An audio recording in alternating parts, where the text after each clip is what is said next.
ਸਤਿ ਸ਼੍ਰੀ ਅਕਾਲ। ਤੁਸੀਂ ਜੁੜੇ ਹੋਏ ਹੋ ਪੰਜਾਬੀ ਰੇਡੀਓ USA ਦੇ ਨਾਲ ਤੇ ਮੈਂ ਹਾਂ ਪ੍ਰਵੀਨ ਸ਼ਰਮਾ ਲੈ ਕੇ ਹਾਜ਼ਰ ਹਾਂ ਪ੍ਰੋਗਰਾਮ ਖਬਰ ਤੇ ਨਜ਼ਰ। ਖਬਰ ਤੇ ਨਜ਼ਰ ਪ੍ਰੋਗਰਾਮ ਦੇ ਵਿੱਚ ਕੀ ਅਹਿਮ ਤੇ ਕੀ ਖਾਸ ਖਬਰਾਂ ਨੂੰ ਲੈ ਕੇ ਚਰਚਾ ਕਰਨ ਦੇ ਲਈ ਜੁੜ ਚੁੱਕੇ ਨੇ ਪੰਜਾਬ ਤੋਂ ਸੀਨੀਅਰ ਪੱਤਰਕਾਰ ਦੀਪਕ ਸ਼ਰਮਾ ਚਨਾਰਥਲ ਜੀ। ਸ਼ਰਮਾ ਸਤਿ ਸ਼੍ਰੀ ਅਕਾਲ, ਸਵਾਗਤ ਹੈ ਜੀ ਪੰਜਾਬੀ ਰੇਡੀਓ USA ਤੇ। ਸਤਿ ਸ਼੍ਰੀ ਅਕਾਲ ਪ੍ਰਵੀਨ ਜੀ, ਸਾਰੇ ਦਰਸ਼ਕਾਂ ਨੂੰ ਸਰੋਤਿਆਂ ਨੂੰ ਪਿਆਰ ਭਰੀ ਸਤਿ ਸ਼੍ਰੀ ਅਕਾਲ। ਸਤਿ ਸ਼੍ਰੀ ਅਕਾਲ ਜੀ।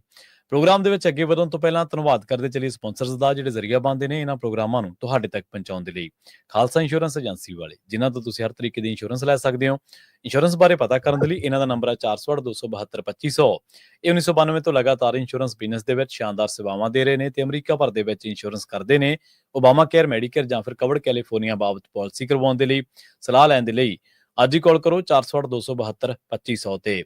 ਟਰਕੀਆਨਾ ਇਮੀਗ੍ਰੇਸ਼ਨ ਲਾ ਫਰਮ ਵਾਲੇ ਜੇ ਟਰਕੀਆਨਾ, ਟੌਰਨੀ ਟਰਕੀਆਨਾ ਦੇ ਨਾਲ ਤੁਸੀਂ US ਇਮੀਗ੍ਰੇਸ਼ਨ ਬਾਬਤ ਕੋਈ ਵੀ ਸਲਾਹ ਕਰਨੀ ਹੈ, ਕੋਈ ਵੀ ਸਵਾਲ ਪੁੱਛਣਾ ਤੇ ਇਹਨਾਂ ਦਾ ਨੰਬਰ ਹੈ 415-909-0503। Gurdeep Singh Birdi Clovis, Mandeep Singh, Sandeep Kaur San Jose, Onkar Singh Fresno, Gurnam Singh Antelope, Jarnail Singh Seattle, Mandeep Dhillon Yuba City ਤੇ ਲਾਲੀ ਸਿੰਘ ਗਰੇਵਾਲ ਫਰੀਮਾਉਂਟ ਤੋਂ। ਇਹਨਾਂ ਸਾਰੇ ਹੀ ਸਪਾਂਸਰਸ ਦਾ ਬਹੁਤ ਬਹੁਤ ਧੰਨਵਾਦ। ਤੇ ਜੇਕਰ ਤੁਸੀਂ ਵੀ ਪੰਜਾਬੀ ਰੇਡੀਓ USA ਦੇ ਇਹਨਾਂ ਪ੍ਰੋਗਰਾਮਾਂ ਨੂੰ ਸਪਾਂਸਰ ਕਰਨਾ ਚਾਹੁੰਦੇ ਹੋ ਤਾਂ ਸਟੂਡੀਓ ਦਾ ਨੰਬਰ ਹੈ 408-272-5200। ਅੱਜ ਦਾ ਇਹ ਖਬਰ ਤੇ ਨਜ਼ਰ ਪ੍ਰੋਗਰਾਮ ਸਾਲ 2025 ਦੀ 26 ਨਵੰਬਰ ਦਾ ਪ੍ਰੋਗਰਾਮ ਹੈ ਤੇ ਦਿਨ ਅੱਜ ਬੁੱਧਵਾਰ ਹੈ। ਸ਼ਰਮਾ ਜੀ, ਖਬਰਾਂ ਦੇ ਵੱਲ ਆਈਏ ਤੇ ਸ਼ੁਰੂਆਤ ਕਰੀਏ ਪੰਜਾਬ ਦੀ BJP ਤੋਂ। BJP ਜਿੰਨੀ ਕੁ ਕੇਂਦਰ ਦੇ ਵਿੱਚ ਜੋ ਚੀਜ਼ਾਂ ਲਿਆ ਰਹੀ ਹੈ, ਲਗਾਤਾਰ ਪੰਜਾਬੀਆਂ ਦਾ ਸਬਰ, ਇਮਤਿਹਾਨ, ਲੜਨ ਦੀ ਸਮਰੱਥਾ, ਸੰਘਰਸ਼ ਕਰਨ ਦੀ ਜੱਦੋਜਹਿਦ, ਇਹਦੇ ਸਾਰੇ ਕਾਸੇ ਨੂੰ ਪਰਖ ਰਹੀ ਹੈ। ਇਸੇ ਦਰਮਿਆਨ ਪੰਜਾਬ BJP ਦਾ ਫਰਜ਼ ਤਾਂ ਇਹ ਬਣਦਾ ਸੀਗਾ ਵੀ ਉਹ ਪੰਜਾਬ ਦੇ ਲੋਕਾਂ ਦੀ ਗੱਲ ਰੱਖਦੀ, ਪੰਜਾਬ ਦੇ ਜਿਸ ਖਿੱਤੇ ਦੇ ਵਿੱਚ ਉਹ ਚੋਣ ਲੜਨਾ ਚਾਹੁੰਦੇ ਨੇ ਉੱਥੋਂ ਦੇ ਮੁੱਦਿਆਂ ਨੂੰ ਪਹਿਲ ਦੇ ਆਧਾਰ ਤੇ ਚੱਕਦੀ। ਪਰ ਦੱਸਦੇ ਆ ਕਿ ਪੰਜਾਬ BJP ਵਾਲੇ ਤਾਂ ਹੱਥ ਹੀ ਖੜੇ ਕਰ ਗਏ ਆ ਜੀ। ਬਿਲਕੁਲ ਪ੍ਰਵੀਨ ਜੀ, ਪੰਜਾਬ ਦੇ ਮੁੱਦਿਆਂ ਦੇ ਉੱਤੇ ਤਾਂ BJP ਕਦੇ ਨਹੀਂ ਖੜੀ, ਨਾ ਰੁਕੀ, ਨਾ ਉਸ ਮੁੱਦਿਆਂ ਦਾ ਕਦੇ ਕੇਂਦਰ ਵੱਲੋਂ ਕੀਤੇ ਗਏ ਫੈਸਲਿਆਂ ਦਾ ਕਦੇ ਵਿਰੋਧ ਕੀਤਾ। ਉਲਟਾ ਦਲ ਪੱਟਦੀ ਰਹੀ। ਖਾਸ ਕਰਕੇ 3 ਖੇਤੀ ਕਾਨੂੰਨ ਦੇ ਮਾਮਲੇ ਦੇ ਉੱਤੇ ਬਹੁਤ ਫਜ਼ੀਅਤ ਹੋਈ ਸੀ ਪੰਜਾਬ ਭਾਜਪਾ ਦੀ ਜੀ। ਉਸ ਸਮੇਂ ਦੇ ਆਗੂਆਂ ਦੇ ਘਰਾਂ ਦੇ ਬਾਹਰ ਜਿਵੇਂ ਫਿਰ ਮਤਲਬ ਕਿ ਲਿਆ ਕੇ ਗੋਹੇ ਦੀਆਂ ਟਰਾਲੀਆਂ ਸਿੱਟੀਆਂ ਗਈਆਂ, ਘਰ ਬੰਦ ਕੀਤੇ ਗਏ, ਉਹਨਾਂ ਦੁੱਧ ਪਾਣੀ ਬੰਦ ਕੀਤਾ, ਫਿਰ ਉਹਨਾਂ ਨੂੰ ਘੇਰਿਆ ਵੀ ਜਾਂਦਾ ਰਿਹਾ, ਕੱਪੜੇ ਤੱਕ ਫਟੇ। ਤਾਂ ਉਹ ਸਾਰਾ ਉਹਨੇ ਰੰਗ ਢੰਗ ਦੇਖਿਆ। ਉਹ ਤੋਂ ਬਾਅਦ ਫਿਰ ਕਾਂਗਰਸੀਕਰਨ ਹੋ ਗਿਆ ਪੰਜਾਬ ਭਾਜਪਾ ਦਾ। ਫਿਰ ਥੋੜਾ ਜਿਹਾ ਸੁਨੀਲ ਜਾਖੜ ਤੇ ਉਹਨਾਂ ਦੇ ਕੋਈ ਸਾਥੀ ਪੰਜਾਬ ਦੇ ਮੁੱਦਿਆਂ ਦੇ ਉੱਤੇ ਬੋਲਦੇ ਵੀ ਨਜ਼ਰ ਆਏ, ਪਰ ਉਹ ਸਭ ਦੀ ਹਵਾ ਕੇਂਦਰ ਵਾਰ-ਵਾਰ ਕੱਢਦਾ ਰਿਹਾ ਜੀ। ਉਹ ਮੁੜ ਕੇ ਇਹ ਫੈਸਲੇ ਕਰਦਾ ਸੀ ਕਿ ਇਹ ਨਾ ਪੁਸਕਣ ਜੋਗੇ ਨਾ ਬੋਲਣ ਜੋਗੇ। ਵੈਸੇ ਤਾਂ ਰਵਨੀਤ ਬਿੱਟੂ ਪਿਛਲੇ ਦਿਨ ਹੀ ਕਹਿ ਰਹੇ ਸੀਗੇ ਵੀ ਕੇਂਦਰ ਸਾਨੂੰ ਪੁੱਛ ਕੇ ਕਰਦਾ ਜੀ, ਆਹ ਦੇਖੋ ਜੀ ਮੈਂ ਕਰਾਤਾ ਜੀ ਵਾਪਸ ਯੂਨੀਵਰਸਿਟੀ ਵਾਲਾ ਮਾਮਲਾ, ਪਰ ਉਹ ਕਿੱਥੇ ਹੱਲ ਹੋਇਆ ਜੀ ਹਾਲ ਤੱਕ। ਸਹੀ ਹੈ। ਪੰਜਾਬ ਯੂਨੀਵਰਸਿਟੀ ਦੇ ਮਾਮਲੇ ਦੇ ਉੱਤੇ ਕੇਂਦਰ ਨੇ ਜਦੋਂ ਫੈਸਲਾ ਲਿਆ ਤਾਂ ਸਾਰਾ ਪੰਜਾਬ ਇੱਕ ਪਾਸੇ ਸੀ, ਪੰਜਾਬ ਭਾਜਪਾ ਕਿੱਥੇ ਲੱਭੀ। ਸਹੀ ਹੈ। ਬਹਿ ਜਾਂਦੀ ਆ ਕੇ ਨਾਲ ਕਿਹਾ ਅਸੀਂ ਕੇਂਦਰ ਦੇ ਇਸ ਫੈਸਲੇ ਦਾ ਵਿਰੋਧ ਕਰਦੇ ਹਾਂ ਜੀ। ਘੱਟੋ ਘੱਟ ਸ਼ਰਮੋ ਸ਼ਰਮੀ ਆਉਂਦੇ ਅਸੀਂ ਨਹੀਂ ਆ ਸਕੇ, ਪਰ ਇਹ ਦਮ ਭਰਦੇ ਰਹੇ ਜਦੋਂ ਸੈਨੇਟ ਸਿੰਡੀਕੇਟ ਚੋਣਾਂ ਬਹਾਲੀ ਦੀ ਪਹਿਲੂ ਹੋ ਗਿਆ ਕਿ ਲਓ ਜੀ ਅਸੀਂ ਕਰਾਤਾ। ਖਾਸ ਕਰ ਰਵਨੀਤ ਬਿੱਟੂ ਤੇ ਗੱਲ ਦਮ ਭਰਿਆ, ਪਰ ਉਹ ਅਜੇ ਤੱਕ ਮਾਮਲਾ ਲਟਕ ਰਿਹਾ ਜੀ। ਵਿਦਿਆਰਥੀਆਂ ਨੇ 25 ਤਰੀਕ ਦਾ ਅਲਟੀਮੇਟਮ ਦਿੱਤਾ ਸੀ। ਕੱਲ ਫੇਰ ਉਹਨਾਂ ਨੇ ਮੀਟਿੰਗ ਕਰਕੇ ਫੈਸਲਾ ਕਰ ਲਿਆ ਕਿ 3 ਦਸੰਬਰ ਨੂੰ ਅਸੀਂ ਭਾਜਪਾਈਆਂ ਦੇ ਦਫ਼ਤਰ ਘੇਰਾਂਗੇ। ਪੰਜਾਬ ਤੋਂ ਲੈ ਕੇ ਚੰਡੀਗੜ੍ਹ ਤੱਕ ਦੇ ਦਫ਼ਤਰ ਘੇਰਨ ਦਾ ਫੈਸਲਾ ਕੀਤਾ ਉਹਨਾਂ ਨੇ, ਕਿਉਂਕਿ ਤਰੀਕ ਐਲਾਨੀ ਹੋਈ ਨਹੀਂ ਜਾ ਰਹੀ। ਸਹੀ ਹੈ। ਸੋ ਇਹਦਾ ਮਤਲਬ ਕਿ ਵਿਦਿਆਰਥੀ ਜਥੇਬੰਦੀਆਂ ਤਾਂ ਫਿਰ ਇੱਕ ਪਹਿਲ ਕੀਤੀ, ਉਹਨੂੰ ਫਿਰ 3 ਤਰੀਕ ਦਾ ਉਹਨੂੰ ਟਾਈਮ ਹੀ ਦਿੱਤਾ। 25 ਨੂੰ ਅਲਟੀਮੇਟਮ ਖਤਮ ਹੋ ਗਿਆ, 26 ਨੂੰ ਮੀਟਿੰਗ ਕਰਕੇ ਉਹਨੇ ਫੈਸਲਾ ਲੈ ਲਿਆ। ਇਹ 27-28 ਦਾ ਕੋਈ ਲੈ ਲੈਣਾ, 3 ਤਰੀਕ ਤੱਕ ਨੂੰ ਜਾ ਕੇ ਲਿਆ। ਮਤਲਬ ਅਜੇ ਵੀ ਟਾਈਮ ਦੇ ਰਿਹਾ ਕਿ ਇਸ ਦਰਮਿਆਨ ਵੀ ਕਰ ਦੋ। ਪਰ ਪੰਜਾਬ ਭਾਜਪਾ ਤੋਂ ਕੰਨੀ ਕਤਰਾ ਗਈ। ਤੇ ਇੱਕ ਇਹ ਸਭ ਦੇ ਦਰਮਿਆਨ ਇੱਕ ਮਸਲੇ ਤਾਂ ਉਹ ਨੇ ਜਿਹੜੇ ਕੇਂਦਰ ਨਾਲ ਲਗਾਤਾਰ ਟਕਰਾਅ ਨੇ, ਸਾਡੇ ਪਾਣੀ ਵਾਲੇ ਮਸਲੇ, ਰਾਜਧਾਨੀ ਵਾਲੇ ਮਸਲੇ, ਹੈ ਨਾ, ਪੰਜਾਬੀ ਬੋਲਦੇ ਖਿੱਤੇ ਵਾਲੇ ਮਸਲੇ। ਪਰ ਤਾਜ਼ੇ ਮਸਲੇ ਜਿਹੜੇ ਬਣੇ, ਡੈਮਾਂ ਦੇ ਕੰਟਰੋਲ ਦਾ ਮਸਲਾ ਬਣਿਆ, ਅੱਧਾ ਪੰਜਾਬ 50 ਕਿਲੋਮੀਟਰ ਦੇ ਹਵਾਲੇ ਕੰਟਰੋਲ ਦਾ ਮਸਲਾ ਬਣਿਆ, ਰੋਕਣ ਦਾ ਮਸਲਾ ਬਣਿਆ, 3 ਖੇਤੀ ਕਾਨੂੰਨਾਂ ਦੇ ਮੁੱਦੇ ਤੇ ਕੇਂਦਰ ਨਾਲ ਟਕਰਾਅ ਵਧਿਆ, ਤੇ ਫਿਰ ਯੂਨੀਵਰਸਿਟੀ ਵਾਲਾ ਮਾਮਲਾ ਆ ਗਿਆ। ਤੇ ਹੁਣ ਉਸ ਤੋਂ ਬਾਅਦ ਚੰਡੀਗੜ੍ਹ ਨੂੰ ਸੋਧ ਬਿੱਲ ਦੇ ਰਾਹੀਂ ਪੰਜਾਬ ਨੂੰ ਚੰਡੀਗੜ੍ਹ ਤੋਂ ਬਾਹਰ ਕਰਨ ਦਾ ਫੈਸਲਾ। ਜਦੋਂ ਇਹ ਫੈਸਲਾ ਆਇਆ ਕਿ ਜੀ, ਤੇ ਇਹਦੇ ਉੱਤੇ ਇੱਥੇ ਨਹੀਂ ਰੁਕਿਆ ਮਾਮਲਾ ਕਿ ਕੱਲਾ ਉਹਨਾਂ ਨੇ ਬਿੱਲ ਲਿਸਟ ਕਰ ਲਿਆ ਕਿ ਅਸੀਂ 1 ਦਸੰਬਰ ਵਾਲੇ ਉਹਦੇ ਵਿੱਚ ਲਿਆਵਾਂਗੇ। ਬਕਾਇਦਾ ਤੌਰ ਤੇ ਪੰਜਾਬ ਦੀ BJP ਲੀਡਰਸ਼ਿਪ ਨੂੰ ਕੇਂਦਰ ਨੇ ਇੱਕ ਸਕ੍ਰਿਪਟ ਤਿਆਰ ਕਰਕੇ ਭੇਜੀ। ਠੀਕ ਹੈ। ਜਿਵੇਂ 3 ਖੇਤੀ ਕਾਨੂੰਨਾਂ ਦੇ ਸਮੇਂ ਸੁਖਬੀਰ ਬਾਦਲ ਹੋਰੀ ਆਪਣੇ ਘਰ ਦੀ ਸੱਤਾ ਬਚਾਉਣ ਦੇ ਲਈ, ਕੇਂਦਰ 'ਚ ਕੁਰਸੀ ਬਚਾਉਣ ਦੇ ਲਈ ਤੋਮਰ ਦੀਆਂ ਚਿੱਠੀਆਂ ਦਿਖਾ ਕੇ ਕਹਿੰਦੇ ਸੀ ਕਾਨੂੰਨ ਤਾਂ ਬਹੁਤ ਵਧੀਆ ਨੇ ਜੀ, ਬਸ ਪਿੱਛੇ ਹਟਣਾ ਪਿਆ। ਉਸੇ ਤਰ੍ਹਾਂ ਪੰਜਾਬ BJP ਨੂੰ ਟਾਸਕ ਦਿੱਤਾ ਉਹਨਾਂ ਦੀ ਹਾਈ ਕਮਾਂਡ ਨੇ, ਕੇਂਦਰ ਨੇ, ਕਿ ਆਹ ਚੱਕੋ ਖਰੜਾ, ਜਿਹੜਾ ਚੰਡੀਗੜ੍ਹ ਦਾ ਮਸਲਾ, ਤੁਸੀਂ ਇਹਦੇ ਤੇ ਸਾਡੇ ਫੈਸਲੇ ਦੀ ਵਾਹਵਾਹੀ ਕਰਨੀ ਹੈ। ਮੀਡੀਆ 'ਚ ਜਾਓ, ਚੈਨਲਾਂ ਤੇ ਜਾਓ, ਸੋਸ਼ਲ ਮੀਡੀਆ ਤੇ ਜਾਓ, ਲੋਕਾਂ ਦੀ ਮੀਟਿੰਗਾਂ 'ਚ ਜਾਓ, ਉੱਥੇ ਕਹੋ ਜੀ ਕਿ ਇਹਨਾਂ ਨੂੰ ਸਮਝ ਨਹੀਂ ਆ ਰਹੀ ਤਾਂ ਬਹੁਤ ਵਧੀਆ। ਪ੍ਰਵੀਨ ਜੀ, ਪੰਜਾਬ ਦੇ ਬੀਜੇਪੀ ਲੀਡਰਾਂ ਨੇ ਹੱਥ ਖੜੇ ਕਰਤੇ ਕੇਂਦਰ ਮੂਹਰੇ। ਠੀਕ ਹੈ। ਆਪਣੇ ਹਾਈ ਕਮਾਂਡ ਮੂਹਰੇ ਹੱਥ ਖੜੇ ਕਰਤੇ ਕਿ ਸਾਤੋਂ ਨਹੀਂ ਬਾਰ-ਬਾਰ ਛਿੱਤਰ ਖਾਉਂਦੇ। ਕੁਝ ਕੁ ਲੀਡਰਾਂ ਨੇ ਤਾਂ ਇਹ ਵੀ ਸੁਨੇਹਾ ਘੱਲਤਾ ਕਿ ਜੀ ਜੇ ਇਹੀ ਕੁਝ ਕਰਨਾ ਹੈ ਫਿਰ ਅਸੀਂ ਸਿਆਸਤ ਛੱਡ ਦਿੰਦੇ ਹਾਂ, ਘਰੇ ਬਹਿ ਜਾਾਂਗੇ, ਹੋਰ ਪਾਰਟੀ ਦਾ ਸਾਨੂੰ ਕਿਸੇ ਨੇ ਪੁੱਛਣਾ ਨਹੀਂ। ਸਹੀ ਹੈ। ਤੇ ਇੱਧਰ ਤੁਸੀਂ ਸਾਨੂੰ ਪੰਜਾਬ ਵਿੱਚ ਰਹਿਣ ਜੋਗਾ ਨਹੀਂ ਛੱਡ ਰਹੇ। ਸਹੀ ਹੈ। ਤੇ ਇਹ ਇਸ ਲਈ ਕਹਿੰਦੇ ਅਸੀਂ ਸਿਆਸਤ ਛੱਡ ਦਿੰਦੇ, ਜੇ ਇੱਥੋਂ ਤੱਕ ਦੀ ਵੀ ਸਥਿਤੀ ਬਣੀ ਹੋਈ ਹੈ। ਠੀਕ ਹੈ। ਪਰ ਉਹਦੇ ਬਾਵਜੂਦ ਵੀ ਤੁਸੀਂ ਦੇਖੋ ਕਿ ਚੰਡੀਗੜ੍ਹ ਦੇ ਮਸਲੇ ਤੇ ਜੇ ਕੇਂਦਰ ਨੇ ਕਿਹਾ ਤਾਂ ਇੰਨਾ ਹੀ ਕਿਹਾ ਕਿ ਫਿਲਹਾਲ ਅਸੀਂ ਇਹਨੂੰ ਨਹੀਂ ਲਿਆ ਰਹੇ। ਮਤਲਬ ਜਦੋਂ ਤੁਹਾਨੂੰ ਜੀ ਕਰੂਗਾ, ਲੋੜ ਕਰੂਗਾ, ਅਸੀਂ ਫਿਰ ਲਿਆਵਾਂਗੇ, ਅਜੇ ਨਹੀਂ ਅਸੀਂ ਲਿਆ ਰਹੇ ਜੀ। ਸੋ ਹੁਣ ਬੀਜੇਪੀ ਦੇ ਹੱਥ ਖੜੇ ਤੋਂ ਬਾਅਦ ਕੀ ਕੇਂਦਰ ਸੁਧਰ ਜੂਗਾ? ਕੀ ਕੇਂਦਰ ਪੰਜਾਬ ਪ੍ਰਤੀ ਕੋਈ ਵੀ ਫੈਸਲਾ ਲੈਣ ਤੋਂ ਪਹਿਲਾਂ ਪੰਜਾਬ ਦੀ ਤਸਵੀਰ ਨੂੰ, ਪੰਜਾਬ ਦੇ ਵਿਰਸੇ ਨੂੰ, ਪੰਜਾਬ ਦੇ ਇਤਿਹਾਸ ਨੂੰ ਸਮਝਣ, ਘੋਖਣ ਦੀ ਕੋਸ਼ਿਸ਼ ਕਰੂਗਾ? ਸਹੀ ਹੈ। ਜੇ ਕਿਸੇ ਹੋਰ ਧਿਰ ਦੀ ਸਲਾਹ ਨਹੀਂ ਲੈਣੀ ਹੈ ਨਾ, ਤਾਂ ਘੱਟੋ ਘੱਟ ਆਪਣੇ ਲੀਡਰਾਂ ਦੀ ਉਹਨੂੰ ਪੁੱਛ ਲਿਆ ਕਰੂਗਾ ਕਦੇ ਕਿ ਫੈਸਲਾ ਲੈਣ ਤੋਂ ਪਹਿਲਾਂ। ਇਹ ਸਵਾਲ ਅਜੇ ਵੀ ਖੜਾ, ਨਾ ਯੂਨੀਵਰਸਿਟੀ ਦਾ ਮਸਲਾ ਹੱਲ ਹੋਇਆ, ਨਾ ਅਜੇ ਚੰਡੀਗੜ੍ਹ ਵਾਲਾ ਮਸਲਾ ਹੱਲ ਹੋਇਆ। ਦੋਏ ਮਸਲੇ ਪੁਰਾਣੀ ਸਥਿਤੀ 'ਚ ਵੀ ਨਹੀਂ ਹੈਗੇ, ਮਤਲਬ ਪੂਰਨ ਤੌਰ ਤੇ ਹੱਲ ਤਾਂ ਕੀ ਕਰਨੇ, ਜਿਸ ਸਥਿਤੀ ਤੋਂ ਸ਼ੁਰੂ ਕੀਤਾ ਸੀ ਰੇੜਕਾ, ਉੱਥੇ ਵੀ ਨਹੀਂ ਆਏ ਅਜੇ ਤਾਂ ਜੀ। ਇਸ ਲਈ ਪੰਜਾਬ ਭਾਜਪਾ ਵਾਲਿਆਂ ਨੇ ਬੇਸ਼ੱਕ ਹੱਥ ਖੜੇ ਕੀਤੇ ਨੇ, ਪਰ ਉਹ ਜਿਸ ਕਟੋਰੇ 'ਚ ਬੈਠੇ ਨੇ, ਉਸ ਕਟੋਰੇ ਦੇ ਹਵਾਲੇ ਨਾਲ ਸਵਾਲ ਹੋਊਗਾ। ਤੁਸੀਂ ਅਜੇ ਨਿਕਲ ਕੇ ਬਾਹਰ ਨਹੀਂ ਆ ਕੇ ਗੱਲ ਕਰ। ਤੁਸੀਂ ਦੇਖੋ ਵੀ ਇਹੀ ਪਾਰਟੀਆਂ ਜੇ ਪਾਰਟੀ ਦੇ ਪ੍ਰਚਾਰ ਤੋਂ ਹੱਥ ਖੜੇ ਕਰ ਰਹੇ ਨੇ, ਉਹਨਾਂ ਦੀ ਮਜਬੂਰੀ ਸਮਝ ਆਉਂਦੀ ਹੈ। ਇਹੀ ਪਾਰਟੀਆਂ ਜੇ ਦੂਜੇ ਪਾਸੇ ਖੜ ਜਾਣ, ਜੇ ਲੋਕਾਂ ਵਾਲੇ ਪਾਸੇ ਖੜ ਜਾਣ ਕਿ ਨਹੀਂ ਇਹ ਸਾਡੇ ਖਿੱਤੇ ਲਈ ਜਿੱਥੇ ਅਸੀਂ ਵੋਟਾਂ ਮੰਗਣੀਆਂ, ਉਹਨਾਂ ਲੋਕਾਂ ਲਈ ਚੀਜ਼ ਦਰੁਸਤ ਨਹੀਂ, ਦਰੁਸਤ ਕਰੋ ਤੁਸੀਂ, ਉਹ ਪਾਰਟੀ ਵਾਲੇ ਪਾਸੋਂ ਤਾਂ ਮਾਫੀ ਮੰਗ ਰਹੀਆਂ ਨੇ ਕਿ ਨਹੀਂ ਸਾਡੀ ਮਜਬੂਰੀ ਆ ਜੀ, ਅਸੀਂ ਆਏ ਆ, ਉਹ ਤਾਂ ਪੀੜੀ ਗਲੀ ਥਾਣੀ ਨਿਕਲਣਾ ਹੈ। ਪਰ ਇਹ ਤਾਂ ਇਹਨਾਂ ਕਹਿ ਰਹੀਆਂ ਕਿ ਲੋਕ ਇਹਦਾ ਵਿਰੋਧ ਕਰ ਰਹੇ ਨੇ ਜੀ, ਇਹਨੂੰ ਵਾਪਸ ਲਓ। ਇਹ ਗਲਤ ਹੈ ਕਦਮ ਤੁਹਾਡਾ, ਇਹ ਸਾਡੀ ਪੋਲਿਟਿਕਸ ਨੂੰ ਸੂਟ ਨਹੀਂ ਕਰ ਰਿਹਾ, ਉੱਥੋਂ ਦੀ ਖਿੱਤੇ ਦੀ, ਉੱਥੋਂ ਦੇ ਇਲਾਕੇ ਦੀ, ਉੱਥੋਂ ਦੇ ਲੋਕਾਂ ਦੀ, ਉੱਥੋਂ ਦੀ ਬੋਲੀ ਦੀ ਪੋਲਿਟਿਕਸ ਨੂੰ ਸੂਟ ਨਹੀਂ ਕਰ ਰਿਹਾ। ਇਹ ਵੀ ਸਟੈਂਡ ਨਹੀਂ ਨਜ਼ਰ ਆਉਂਦਾ ਕਿਤੇ ਬੀਜੇਪੀ ਦਾ। ਸੋ ਇਹ ਨਿਰਾਸ਼ਾਜਨਕ ਹੈ, ਉਹ ਲੈਣ ਦਾ ਦਮ ਹੈ ਨਹੀਂਗਾ। ਬਿਲਕੁਲ ਹਾਂਜੀ। 28 ਸੂਬਿਆਂ ਦੇ ਕਹਿੰਦੇ ਮੁੱਖ ਮੰਤਰੀ ਸੱਦੇ ਪਰ ਆਇਆ ਕੋਈ ਨਹੀਂ ਜੀ। ਬਿਲਕੁਲ ਜੀ, ਇਹ ਸਵਾਲ ਜਿਸ ਦਿਨ ਵਿਧਾਨ ਸਭਾ ਦਾ ਸੈਸ਼ਨ ਹੋਇਆ, ਹਾਂਜੀ, ਉਸ ਤੋਂ ਬਾਅਦ ਤੇ ਬਹੁਤ ਵੱਡੇ ਪੱਧਰ ਤੇ ਉੱਠਿਆ।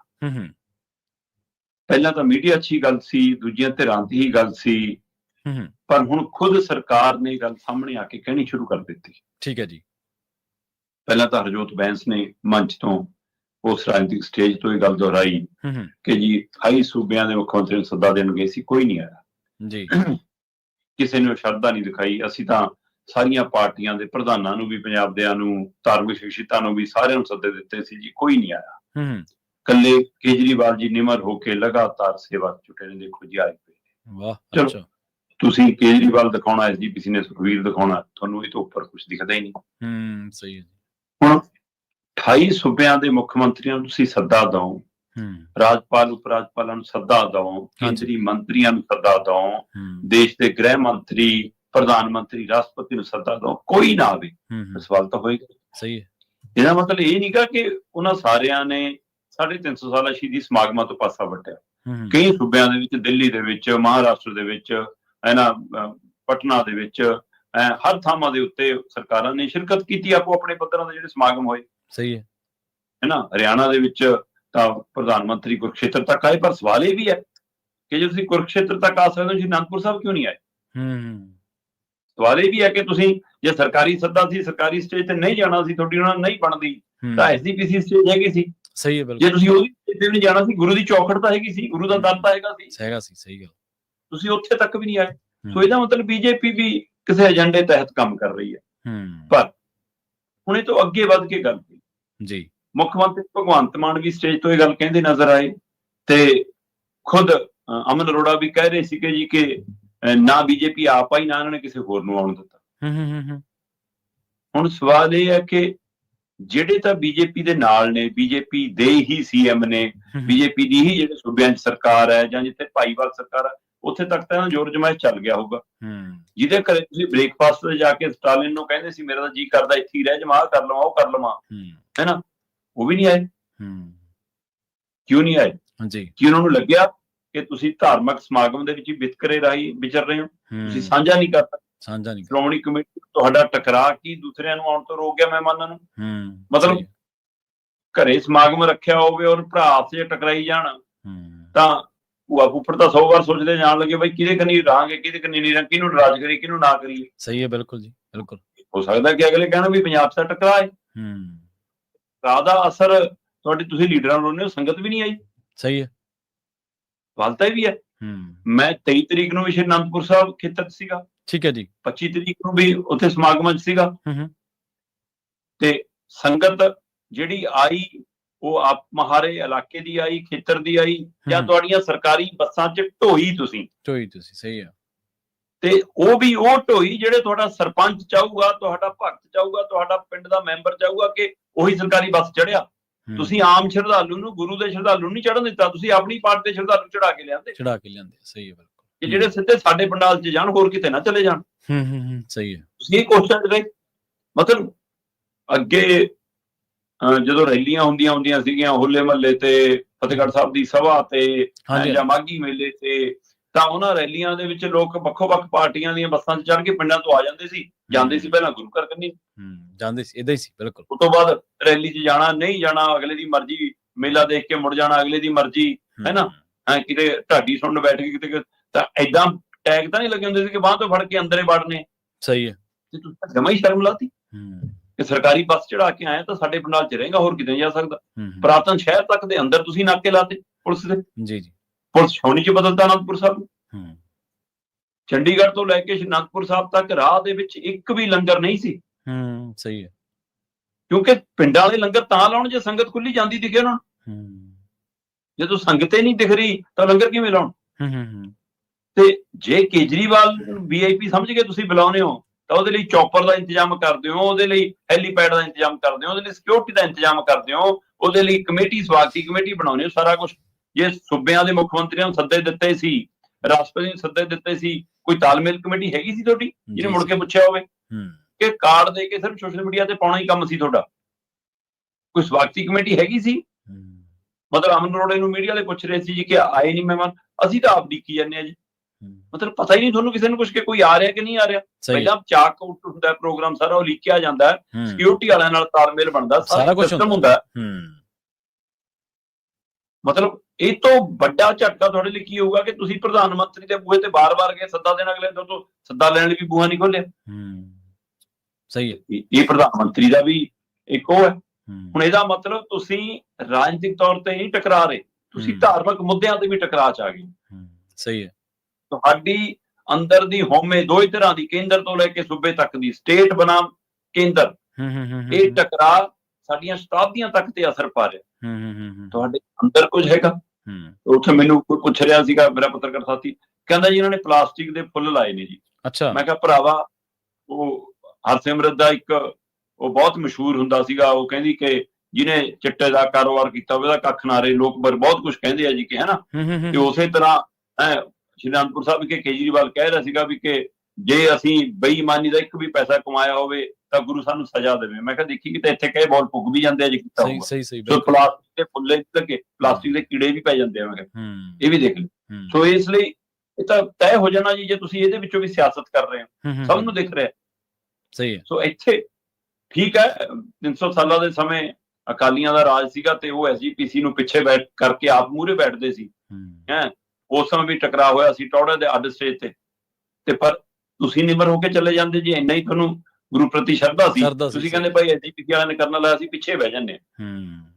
ਸਹੀ ਗੱਲ। ਬੈਠਦੇ ਜਾ ਕੇ ਸ਼ਾਇਦ ਤੁਹਾਡਾ ਕੱਦ, ਤੁਹਾਡਾ ਮਾਣ ਹੋਰ ਵੱਧਦਾ, ਪਰ ਤੁਸੀਂ ਸ਼ਤਾਬਦੀ ਸਮਾਗਮਾਂ ਨੂੰ ਵੀ ਸ਼ਕਤੀ ਪ੍ਰਦਰਸ਼ਨ 'ਚ ਬਦਲੋਗੇ, ਟਕਰਾਅ 'ਚ ਬਦਲੋਗੇ ਜੀ। ਸਹੀ ਹੈ। ਸੋ ਆਹ ਸਥਿਤੀ ਨੇ ਇਹ ਸਵਾਲ ਲਿਆ ਖੜਾ ਕਰ ਦਿੱਤਾ ਜੀ ਕਿ ਸੱਦੇ ਐਡੇ ਐਡੇ ਮਹਿਮਾਨ ਆਇਆ ਕੋਈ ਵੀ ਨਹੀਂ। ਜਵਾਬ ਤੁਹਾਨੂੰ ਹੀ ਦੇਣਾ ਪੈਣਾ, ਸਰਕਾਰ ਦਾ ਫਰਜ਼ ਹੈ ਕਿ ਦਵੇ ਜਵਾਬ। ਕਿਉਂ ਨਹੀਂ ਕਹਿ ਕੇ ਨਹੀਂ ਸਰਨਾ ਕਿ ਬੁਲਾਏ ਸੀ ਜੀ, ਆਏ ਨਹੀਂ।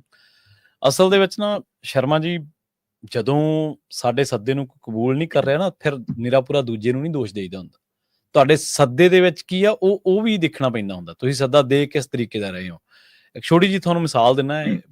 ਆਪਾਂ ਪਿੰਡਾਂ 'ਚ ਹੀ ਆਏ ਨਾ ਸਾਰੇ, ਤੇ ਪਿੰਡਾਂ ਦੇ ਵਿੱਚ ਪਾਈਪਲਾਈਨਸ ਪੈਂਦੀਆਂ ਨੇ। ਜਦੋਂ ਸਾਂਝੇ ਘਰ ਇਕੱਠੇ ਹੋ ਕੇ ਕਈ ਆਪਦੀ ਜ਼ਮੀਨ ਨੂੰ ਪਾਣੀ ਲੈ ਕੇ ਜਾਂਦੇ ਜਿੱਥੇ ਪਾਣੀ ਮਾੜਾ ਹੁੰਦਾ।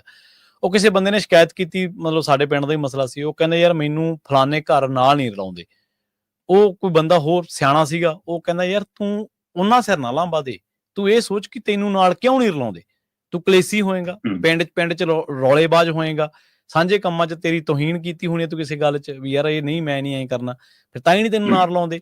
ਇਹ ਇਹਨਾਂ ਦਾ ਵੇਲ ਹੈ ਕਿ ਲੋਕ ਤੁਹਾਡੇ ਸੱਦਿਆਂ ਨੂੰ ਵੀ ਕਿਉਂ ਨਹੀਂ ਆਉਂਦੇ, ਲੋਕ ਤਾਂ ਆਪੇ ਆਪ ਆ ਜਾਂਦੇ ਨੇ ਨਾ, ਤੁਸੀਂ ਦੱਸਿਆ ਹੀ ਹੈ। ਅਕਾਲੀ ਕਦੋਂ ਬੱਸਾਂ ਭੇਜਦੇ ਸੀ, ਕਾਲੀਆਂ ਦੀਆਂ ਰੇਲੀਆਂ 'ਚ ਲੋਕ ਆਪ ਮਾਰੇ ਜਾਂਦੇ ਸੀ, ਤੇ ਹੁਣ ਇਹ ਤਾਂ ਹੁਣ ਰਿਵਾਜ ਚੱਲੇ, ਇਹਨਾਂ ਦੇ ਦੌਰ 'ਚ ਕਾਲੀਆਂ ਨਹੀਂ ਚਲਾਇਆ, ਵੈਸੇ ਕਾਂਗਰਸੀਆਂ ਕਾਲੀਆਂ ਨੇ ਸਾਰਿਆਂ ਨਹੀਂ ਚਲਾਇਆ, ਇਹਨਾਂ ਨੇ ਵੀ ਗਾਂਹ ਤੋਰਤਾ, ਅੱਗੇ ਤੋਰਤਾ ਕੰਮ। ਸੋ ਇਹ ਜ਼ਰੂਰੀ ਨਹੀਂ ਹੁੰਦਾ ਦੂਜੇ ਧਿਰਾਂ ਮਾੜੀਆਂ ਨੇ, ਕਈ ਵਾਰੀ ਸਾਨੂੰ ਆਪ ਪੜਚੋਲ ਵੀ ਕਰਨੀ ਚਾਹੀਦੀ ਹੈ। ਅਗਲੀ ਗੱਲ ਕਰੀਏ ਇਹਨਾਂ ਦੇ ਐਲਾਨ ਤੇ, ਮਾਨ ਸਾਹਿਬ ਨੇ ਐਲਾਨ ਕੀਤਾ ਯੂਨੀਵਰਸਿਟੀ ਦਾ, ਬਹੁਤ ਸੋਹਣਾ ਐਲਾਨ ਹੈ, ਨਵੀਂ ਯੂਨੀਵਰਸਿਟੀ ਤਾਂ ਬਣਾਓ ਪਰ ਸਿਆਣੇ ਕਹਿੰਦੇ ਵੀ ਪੁਰਾਣੀ ਵੀ ਬਚਾਓ। ਨਵੀਂ ਯੂਨੀਵਰਸਿਟੀ ਦਾ ਐਲਾਨ ਇਸ ਲਈ ਨਹੀਂ ਕੀਤਾ ਕਿ ਗੁਰੂ ਸਾਹਿਬ ਨੂੰ ਸ਼ਰਧਾ ਸੁਮਨ ਭੇਟ ਕਰਨੇ ਆ, ਇਸ ਲਈ ਨਹੀਂ ਕੀਤਾ ਕਿ ਉਸ ਖਿੱਤੇ ਨੂੰ ਕੁਝ ਦੇਣਾ। ਜਿਹੜਾ ਵਿਸ਼ੇਸ਼ ਸੈਸ਼ਨ ਕੀਤਾ ਸੀ, ਜਦੋਂ ਉਹਦੇ ਫੇਲ ਦਾ ਟੈਗ ਲੱਗਿਆ, ਜਦੋਂ ਉਹਦੇ ਬਰਬਾਦੀ ਦਾ ਸਵਾਲ ਖੜਾ ਹੋਇਆ ਹੈ ਨਾ, ਜਦੋਂ ਇਹ ਸਵਾਲ ਆਇਆ ਕਿ ਭਾਈ ਤੁਸੀਂ ਪੁੱਛਦੇ ਹੋ ਜੀ ਕਿ ਗੋਲਕਾਂ ਕਿਉਂ ਰੱਖੀਆਂ ਨੇ, ਤੇ ਫਿਰ ਤੁਹਾਨੂੰ ਵੀ ਪੁੱਛਿਆ ਜਾਊਗਾ ਕਿ ਖਜ਼ਾਨੇ ਦੀਆਂ ਕੁੰਜੀਆਂ ਤੁਹਾਨੂੰ ਵੀ ਦਿੱਤੀਆਂ ਨੇ, ਹਿਸਾਬ ਤੋਂ ਵੀ ਲਿਆ ਜਾਊਗਾ। ਫਿਰ ਜਦੋਂ ਇਹ ਸਾਰੇ ਸਵਾਲ ਆਏ ਕਿ ਉਸ ਵਿਸ਼ੇਸ਼ ਸੈਸ਼ਨ 'ਚ ਖੱਟਿਆ ਕੀ, ਯੂਪੀ ਤੋਂ ਟੈਂਟ ਲਿਆ, ਦਿੱਲੀ ਦੀਆਂ ਟੀਮਾਂ ਲਿਆ, ਗੱਡੀਆਂ ਦੇ ਨੰਬਰ ਪਲੇਟਾਂ ਦੇ ਉੱਤੇ ਵੀ ਟੇਪ ਲਾ, ਲੁਕੋ ਕੇ ਸਾਰਾ ਕੁਝ ਕਰ, ਪੈਸਾ ਸਾਰਾ ਪੰਜਾਬ ਤੋਂ ਬਾਹਰ ਭੇਜ, ਜਦੋਂ ਇਹ ਸਾਰੇ ਸਵਾਲ ਉੱਠੇ ਕਿ ਉਹ ਸੈਸ਼ਨ 'ਚੋਂ ਹਾਸਲ ਕੀ ਕਰਕੇ ਆਏ, ਫਿਰ ਰਾਤੋਂ ਰਾਤ ਸਕੀਮ ਬਣਾਈ ਕਿ ਕੱਲ ਨੂੰ ਰਾਜਨੀਤਿਕ ਸਟੇਜ ਲਾਓ ਅਖੰਡ ਪਾਠ ਸਾਹਿਬ ਦੇ ਭੋਗਾਂ ਤੋਂ ਬਾਅਦ, ਤੇ ਜੀ ਐਲਾਨ ਕਰ ਦਿਓ ਨਵੀਂ ਯੂਨੀਵਰਸਿਟੀ ਦਾ। ਜੇ ਸੱਚਮੁੱਚ ਤੁਹਾਡੀ ਯੂਨੀਵਰਸਿਟੀ ਐਲਾਨਣ ਦੀ ਤਮੰਨਾ ਹੁੰਦੀ ਤਾਂ ਤੁਸੀਂ ਪਹਿਲਾਂ ਦੌਰੇ ਕੀਤੇ ਹੁੰਦੇ, ਜ਼ਮੀਨਾਂ ਦੀ ਨਿਸ਼ਾਨਦੇਹੀ ਕੀਤੀ ਹੁੰਦੀ। ਸਹੀ ਹੈ, ਸਹੀ, ਬਿਲਕੁਲ। ਤੁਸੀਂ ਕੈਬਨਿਟ ਦੀ ਬੈਠਕ ਕਰਕੇ ਉਹਦੇ ਵਿੱਚ ਇਸ ਨੂੰ ਲਿਆਂਦਾ ਹੁੰਦਾ, ਤੁਸੀਂ ਪੰਜਾਬ ਦੀ ਵਿਧਾਨ ਸਭਾ 'ਚ ਇਹਦੇ ਤੇ ਮਤਾ ਲਿਆਉਂਦੇ, ਚਾਹੇ ਉੱਥੋਂ ਦੀ ਮੰਤਰੀ ਤੋਂ ਹਰਜੋਤ ਬੈਂਸ ਜੇ ਅਗਵਾਈ ਕਰ ਰਿਹਾ ਉਸ ਖਿੱਤੇ ਦੀ, ਤਾਂ ਉਦੋਂ ਹੀ ਮਤਾ ਪੇਸ਼ ਕਰਵਾਉਂਦੇ, ਫਿਰ ਉਹਨੂੰ ਪਾਸ ਕਰਦੇ, ਤੇ ਲੱਗਦਾ ਕਿ ਤੁਸੀਂ ਕੋਈ ਤਜਵੀਜ਼ ਨਾਲ ਤਿਆਰੀ ਕੀਤੀ ਹੈ। ਜੇ ਤੁਸੀਂ ਧਾਰਮਿਕ ਖੇਤਰ ਦੇ ਵਿੱਚ ਬੱਚਿਆਂ ਨੂੰ ਜਾਣੂ ਕਰਾਉਣ ਲਈ ਯੂਨੀਵਰਸਿਟੀ ਸਥਾਪਿਤ ਕਰਨਾ ਚਾਹੁੰਦੇ ਹੁੰਦੇ ਗੁਰੂ ਸਾਹਿਬ ਦੇ ਨਾਂ ਦੇ ਉੱਤੇ, ਤਾਂ ਤੁਸੀਂ ਧਾਰਮਿਕ ਖੇਤਰ ਦੇ ਵਿਦਵਾਨਾਂ ਨਾਲ, ਬੁੱਧੀਜੀਵੀਆਂ ਨਾਲ ਮੀਟਿੰਗ ਕਰਕੇ ਉਹਦੇ 'ਚ ਕੀ ਹੋਵੇ ਉਹਦਾ ਖਰੜਾ ਤਿਆਰ ਕੀਤਾ ਹੁੰਦਾ। ਤੁਸੀਂ ਵਾਈਸ ਚਾਂਸਲਰ ਮੌਜੂਦਾ ਸਾਬਕਾ ਨਾਲ ਮੀਟਿੰਗ ਕਰਕੇ ਯੂਨੀਵਰਸਿਟੀ ਦੀ ਰੂਪਰੇਖਾ ਲਈ ਬਣਤਰ ਬਣਾਈ ਹੁੰਦੀ। ਕੀ ਕੀਤਾ ਜੀ, ਗਰਾਊਂਡ ਤੇ ਤਾਂ ਤੁਹਾਡਾ ਕੋਈ ਹੋਮਵਰਕ ਹੀ ਨਹੀਂ ਜੀ। ਤਾਂ ਰਾਤ ਨੂੰ ਆਪਣਾ ਫੇਲੀਅਰ ਦਰੁਸਤ ਕਰਨ ਲਈ, ਫੇਲ ਨੂੰ ਪਾਸ ਬਣਾਉਣ ਦੇ ਲਈ ਤੁਸੀਂ ਇਹ ਨੁਕਤਾ ਘੜਿਆ, ਤੇ ਭਗਵੰਤ ਮਾਨ ਜੀ ਨੇ ਐਲਾਨ ਕਰਨਾ ਸੀ, ਐਲਾਨ ਕੇਜਰੀਵਾਲ ਕਰਕੇ ਜੀ। ਉਹਦੇ ਨਾਲ मैं मुख्यमंत्री को कहूंगा भगवंत मान जी को कि भाई यूनिवर्सिटी का ऐलान करें। लो जी, चलो, मतलब अगला कहता कि मैं तो ना घटा, असली मुख्यमंत्री तो मैं ही है ना। ਤੇ ਫਿਰ ਮੁੱਖ ਮੰਤਰੀ ਭਗਵੰਤ ਮਾਨ ਨੇ ਕਹਿਤਾ ਜੀ ਸ਼੍ਰੀ ਗੁਰੂ ਤੇਗ ਬਹਾਦਰ ਜੀ ਦੇ ਨਾਂ ਤੇ ਅਸੀਂ ਵਿਸ਼ਵ ਪੱਧਰ ਦੀ ਯੂਨੀਵਰਸਿਟੀ ਸਥਾਪਿਤ ਕਰਾਂਗੇ। ਚੰਗੀ ਗੱਲ, ਰੱਜ ਸਵਾਗਤ ਹੈ। ਬਿਲਕੁਲ। ਪਰ ਇਹ ਉਹੀ ਜਿਹੇ ਜੇ ਤੁਸੀਂ ਹਸਪਤਾਲ ਬਣਾਏ ਆ, ਜਿਹੇ ਜੇ ਤੁਸੀਂ ਮੈਡੀਕਲ ਕਾਲਜ ਖੋਲਿਆ, ਉਹੇ ਜਿਹੇ ਨਾ ਹੋਣ। ਜਿਹੀ ਜੀ ਸਿੱਖਿਆ ਕ੍ਰਾਂਤੀ ਆਈ ਆ, ਪਖਾਨਾ ਕ੍ਰਾਂਤੀ, ਉਹੇ ਜਿਹਾ ਨਾ ਹੋਵੇ ਜੀ। ਕਾਗਜ਼ੀ ਗੱਲਾਂ ਨਾ ਰਹਿ ਜਾਣ ਕਿਤੇ, ਇਹਦੇ ਤੇ ਗੌਰ ਕਰਿਓ। ਚਲੋ ਨਵੀਂ ਜਦ ਖੁੱਲੂਗੀ ਖੋਲਿਓ, ਜਿਹੜੀ ਪੁਰਾਣੀ ਹੈਗੀ ਉਹ ਤਾਂ ਬਚਾ ਲਓ। ਸਹੀ ਹੈ। ਪੰਜਾਬ ਯੂਨੀਵਰਸਿਟੀ ਨੂੰ ਕੇਂਦਰ ਪੈ ਗਿਆ ਹੈ ਨਾ, ਅਜੇ ਤੱਕ ਉਹ ਉੱਥੇ ਨੋਟੀਫਿਕੇਸ਼ਨ ਨਹੀਂ ਕਰ ਰਹੇ, ਚੋਣਾਂ ਲਈ ਬਹਾਲੀ ਨਹੀਂ ਹੋ ਰਹੀ, ਵਿਦਿਆਰਥੀ ਸੜਕਾਂ ਤੇ ਬੈਠੇ ਨੇ, ਉਹ ਧਰਨੇ ਮੁਜ਼ਾਹਰੇ ਕਰ ਰਹੇ ਨੇ, ਤੇ ਤੁਸੀਂ ਕਿੱਥੇ ਹੋ ਜੀ? ਸਰਕਾਰ ਕਿੱਥੇ ਹੈ ਜੀ? ਸਰਕਾਰ ਕਿੱਥੇ? ਸਹੀ ਗੱਲ। ਵਿਦਿਆਰਥੀਆਂ ਦੀ ਪਿੱਠ ਤੇ ਤੁਸੀਂ ਅੱਜ ਤੱਕ ਨਹੀਂ ਆਏ, ਕੇਂਦਰ ਤੱਕ ਅੱਜ ਤੱਕ ਨਹੀਂ ਵੋੜੇ। ਗੁਰੂ ਸਾਹਿਬ ਨੇ ਤਾਂ ਦਿੱਲੀ ਨੂੰ ਚਾਲੇ ਪਾਤੇ ਸੀ, ਤੁਹਾਤੋਂ ਅਨੰਦਪੁਰ ਸਾਹਿਬ ਤੋਂ ਦਿੱਲੀ ਨੂੰ ਕਿਉਂ ਨਹੀਂ ਜਾ ਹੁੰਦਾ? ਫਿਰ ਜੇ ਉਹਨਾਂ ਦੇ ਦਰਸ਼ਨਾਂ ਦੇ ਤੁਰਨਾ ਹੈ ਤਾਂ ਤੁਰੋ ਨਾ। ਤੁਹਾਤੋਂ ਦਾ ਮੌਜੂਦਾ ਹਾਕਮ ਨੂੰ ਸਵਾਲ ਵੀ ਨਹੀਂ ਹੁੰਦਾ। ਹੁਣ ਕਿਹੜਾ ਔਰੰਗਜ਼ੇਬ ਨਹੀਂ ਹੈਗਾ, ਚੌੜੇ ਬਦਲ ਆਉਂਦਾ ਉਹ ਤਾਂ। ਸਹੀ ਗੱਲ ਹੈ, ਬਿਲਕੁਲ ਸਹੀ। ਪੁੱਛੋ ਨਾ। ਤੋ ਇਸ ਲਈ ਇਹ ਸਿਰਫ ਤੇ ਸਿਰਫ ਆਪਣੇ ਆਪ ਦੇ ਬੋਰਡ ਲਾ ਕੇ, ਆਪਣੇ ਆਪ ਦੀਆਂ ਤਸਵੀਰਾਂ ਲਾ ਕੇ, ਉਹ ਤਾਂ ਮਜਬੂਰੀ ਹੈ ਕਿ ਨਾਲ ਗੁਰੂ ਸਾਹਿਬ ਦੀ ਫੋਟੋ ਇਹਨਾਂ ਨੂੰ ਲਾ ਕੇ ਟੰਗਣੀ ਪਈ। ਫੋਟੋਆਂ ਤਾਂ ਆਪਣੀਆਂ ਲਾਉਣੀਆਂ ਸੀ ਇਹਨਾਂ ਨੇ, ਫੋਟੋਆਂ ਤਾਂ ਆਪਣੀਆਂ। ਬਿਲਕੁਲ ਬਿਲਕੁਲ, ਹਿਸਾਬ ਦੇਣਾ ਪੈਣਾ ਉਹ ਸਾਰਿਆਂ ਦਾ। ਇਸ ਲਈ ਜਦੋਂ ਨਵੀਂ ਬਣੂਗੀ ਤਦ ਦੇਖਾਂਗੇ, ਅਜੇ ਤਾਂ ਪੁਰਾਣੀ ਖੁਸ਼ਤੀ ਜਾ ਰਹੀ ਹੈ, ਉਹ ਬਚਾਉਣੀ ਜ਼ਰੂਰੀ। ਬਿਲਕੁਲ ਸਹੀ ਹੈ, ਬਿਲਕੁਲ। ਉਹ ਕਈ ਵਾਰੀ ਇਹ ਨਾ ਹੋਵੇ ਗੱਲ ਕਿ ਅੱਗਾ ਦੌੜ ਤੇ ਪਿੱਛਾ ਚੌੜ, ਕਿਤੇ ਉਹ ਸਾਰਾ ਕੁਝ ਚੌੜ ਹੀ ਹੋਈ ਜਾਵੇ ਤੁਹਾਡੇ ਨਾਲ। ਅਗਲੀ ਗੱਲ ਕਰੀਏ ਸ਼ਰਮਾ ਜੀ, ਕਿਸਾਨਾਂ ਦੀ। SKM ਦੇ ਬੈਨਰ ਦੇ ਹੇਠ ਹਜ਼ਾਰਾਂ ਕਿਸਾਨ ਚੰਡੀਗੜ੍ਹ ਪਹੁੰਚੇ ਆ ਜੀ। ਪ੍ਰਵੀਨ ਜੀ, ਲੰਮੇ ਸਮੇਂ ਤੋਂ ਚੰਡੀਗੜ੍ਹ ਦੇ ਵਿੱਚ ਆਮਦ ਰੋਕੀ ਜਾ ਰਹੀ ਸੀ। ਕੋਈ ਸਮਾਂ ਸੀ ਜਦੋਂ ਮਟਕਾ ਚੌਂਕ ਧਰਨਿਆਂ ਪ੍ਰਦਰਸ਼ਨਾਂ ਦਾ ਕੇਂਦਰ ਹੁੰਦਾ ਸੀ ਚੰਡੀਗੜ੍ਹ ਦੇ ਵਿੱਚ। ਬਿਲਕੁਲ ਬਿਲਕੁਲ। ਫਿਰ ਇਹਨਾਂ ਨੇ 25 ਸੈਕਟਰ ਤਬਦੀਲ ਕਰਤਾ ਕਿ ਜੀ ਉਹ ਸ਼ਮਸ਼ਾਨ ਘਾਟ ਦੇ ਨੇੜੇ ਜਾਓ, ਜਿੱਥੇ ਨਾ ਸਟੇਜ ਚੱਲਦੀ, ਨਾ ਕੋਈ ਪਖਾਨੇ ਦਾ ਪ੍ਰਬੰਧ, ਸੱਪ ਸਲੂੰਡੀ ਜਿਵੇਂ ਮਰਜ਼ੀ ਫਿਰੇ ਉੱਥੇ। ਫਿਰ ਉਹ ਵੀ ਦਿਨ ਆਇਆ ਕਿ ਜੀ 25 ਸੈਕਟਰ ਕੀ ਚੰਡੀਗੜ੍ਹ 'ਚ ਨਹੀਂ ਵੜਨ ਦਿਆਂਗੇ ਤੁਹਾਨੂੰ ਦੱਸ। ਸਹੀ ਹੈ। ਬੈਰੀਗੇਡ ਪਾ ਕੇ ਚੰਡੀਗੜ੍ਹ ਦੀਆਂ ਬਰੂਹਾਂ ਤੇ ਹੀ ਰੋਕਣ ਲੱਗ ਪਏ, ਨਾ ਜੀ ਜਿਵੇਂ ਬਗਾਨਾ ਮੁਲਕ ਹੋਵੇ। ਉਹਦੇ ਵਿੱਚ ਸਾਡੀਆਂ ਸਰਕਾਰਾਂ ਵੀ ਯੋਗਦਾਨ ਪਾਉਂਦੀਆਂ ਰਹੀਆਂ, ਹੁਣ ਵਾਲੀ ਤਾਂ ਖਾਸਾ ਪਾਇਆ।